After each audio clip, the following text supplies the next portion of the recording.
안녕하세요. 오늘은 60대 이후 건강한 삶을 위한 영양소 가이드라인, 그리고 관련 연구 자료들을 좀 깊이 살펴보려고 합니다.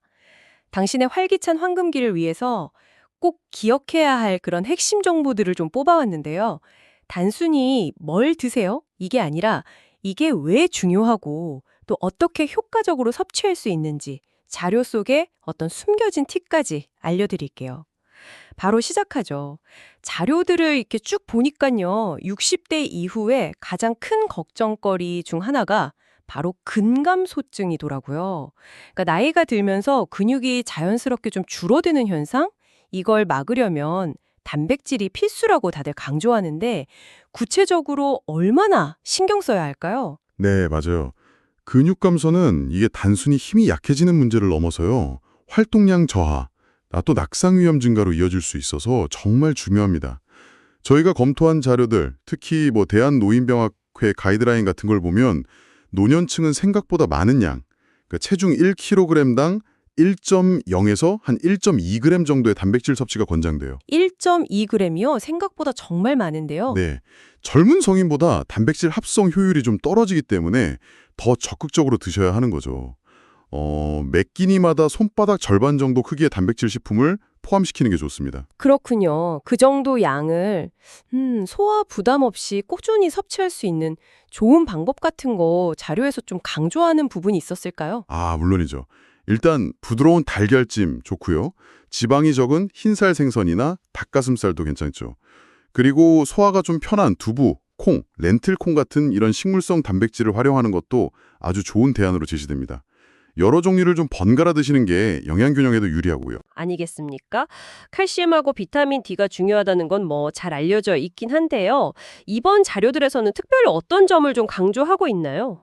핵심은 바로 흡수율입니다. 칼슘 섭취량 자체도 물론 중요한데요. 나이가 들면서 칼슘 흡수 능력이 떨어지거든요. 그렇기 때문에 비타민 D의 역할이 더욱 중요해진다. 이 점을 여러 연구에서 지적하고 있어요. 아, 비타민 D가 약간 접착제 같은 역할이군요. 네, 맞아요. 칼슘이 뼈에 잘 달라붙도록 돕는 거죠. 그래서 유제품이나 뼈째 먹는 생선 외에도 케일 같은 짙은 녹색 채소로 칼슘을 보충하고요. 비타민 D는 등푸른 생선, 달걀 노른자 외에 햇볕을 통해서 피부에서 합성하는 것이 아주 효과적이라고 강조합니다. 햇볕이요? 아, 그럼 뭐 산책 같은 거 잠깐 하는 것도 도움이 되겠네요. 네, 그럼요. 하루에 한 15분 정도 산책하는 거 이게 정말 큰 도움이 될 수 있습니다. 다음은 오메가3 지방산이네요. 이게 우리 몸에서 만들지 못해서 필수 지방산이라고 하잖아요. 꼭 챙겨 먹어야 한다고요? 혈관 건강 말고 또 주목할 만한 이점이 자료에 언급된 게 있었나요? 네, 오메가3는 혈행 개선, 중성지방 감소 효과 외에도요. 뇌세포의 아주 중요한 구성 성분이라서 인지기능 유지에 도움이 된다는 점이 여러 자료에서 꾸준히 언급됩니다. 아, 뇌 건강에도요? 네, 특히 고등어, 꽁치, 연어 같은 등푸른 생선의 풍부한 EPA와 DHA 형태의 오메가3가 효과적이라고 보고요.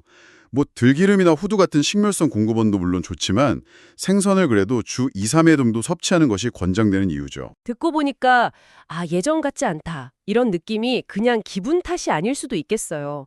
뭐 활력이 떨어진다거나 입맛이 좀 부진하다거나 이런 것도 혹시 특정 영양소 부족과 관련이 깊다고 나왔나요? 그렇습니다. 바로 비타민 B군인데요. 이게 우리가 먹은 탄수화물, 단백질, 지방을 에너지로 전환하는 과정에서 필수적인 조력자 역할을 하거든요. 자료에 따르면 특히 비타민 B12는 노화로 인한 위산 분비 저하, 이런 것들 때문에 흡수율이 눈에 띄게 감소할 수 있어서 좀 주의가 필요하다고 해요. 아, B12 흡수율이 떨어지는군요. 네. 그리고 비타민 B군은 오케스트라처럼 서로 도와서 작용하기 때문에 어느 하나만 딱 챙기기보다는 돼지고기, 가금류, 생선, 유제품, 녹색 잎채소, 콩류 등등 다양한 식품을 통해서 여러 종류를 함께 섭취하는 것이 중요합니다. 네, 골고루 먹는 게 중요하겠네요. 자, 그 마지막으로 식이섬유군요. 장 건강. 이거 중요성은 뭐 아무리 강조해도 지나치지 않죠. 변비 예방 외에 또 어떤 이점들이 좀 강조되었나요? 네, 장 운동을 촉진하는 것 외에도요. 식사 후에 혈당이 급격하게 오르는 것을 좀 완만하게 조절해주고 혈중 콜레스테롤 수치 개선에도 도움해준다는 점이 중요하게 다뤄집니다. 혈당 조절이랑 콜레스테롤까지요? 네, 고구마, 사과, 양배추 같은 채소나 과일뿐 아니라 현미, 보리 같은 통곡물, 또 미역, 다시마 같은 해조류에 풍부한데요. 여기서 팁은 충분한 물과 함께 섭취하는 것이 효과를 높이는 방법입니다. 아, 물이랑 같이요. 오늘 단백질, 칼슘과 비타민 D, 오메가3, 비타민 B군, 그리고 식이섬유까지 60대 이후 특히 신경 써야 할 영양소들에 대해서 자료들을 참 깊이 있게 살펴봤습니다. 들어보니까 핵심은 결국 균형 잡힌 섭취로 모아지는 것 같네요. 네, 맞습니다. 특정 영양소에만 너무 집중하기보다는 다양한 식품을 통해서 골고루 얻는 것이 중요하고요. 그리고 또 한 가지. 자료들에서 공통적으로 강조하는 게 있어요. 바로 꼭꼭 씹어 먹는 습관입니다. 아, 씹는 거요? 네.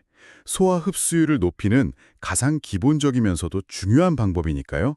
잊지 않으셨으면 좋겠습니다. 네, 오늘 저희가 나눈 이야기들을 바탕으로 여러분의 식탁을 단순히 배를 채우는 공간이 아니라 활력을 충전하는 에너지 스테이션으로 만들어 보면 어떨까요?